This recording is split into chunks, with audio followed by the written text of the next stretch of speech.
Welcome back to another interesting tutorial about Microsoft Excel tips and tricks. And in today's video, I will show you how to convert CSV file to Microsoft Excel using Excel sheet, just like what you see on the screen right here without any stress.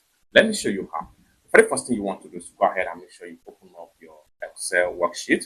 Next thing you want to do is go ahead and make sure you navigate to new right here.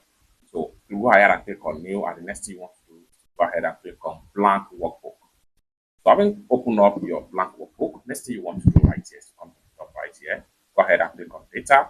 The next thing you want to do is to come down below, come to the sidebar right here. Go ahead and click on import right here.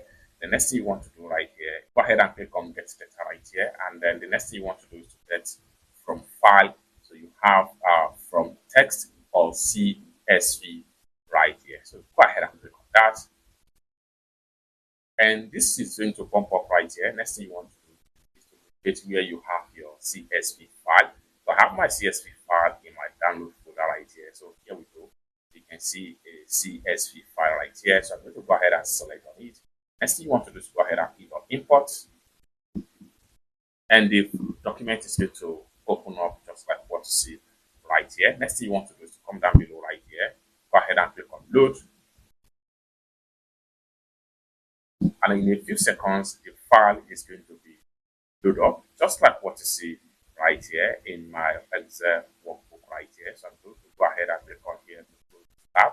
So we have all the file right here imported. Lastly, we can easily save this file now as Excel worksheet. And for that, what you want to do here is go ahead and come to the top right here, click on file, then from file come to save as right here, and go ahead and browse the file destination.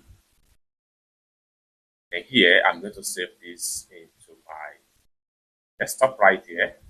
So I'm going to go ahead and click on here. You can choose Excel workbook now. Then go ahead and hit on save. And in a few seconds, the file will be saved successful as Excel workbook. If I minimize my workbook right here, then you have the file right now as your Excel workbook. It's that simple. So basically, this is how to simply convert from CSV file to Excel workbook without any stress. For more useful tutorial tips and tricks like this, consider to subscribe. Thank you so much for watching, and I hope to see you in my next video.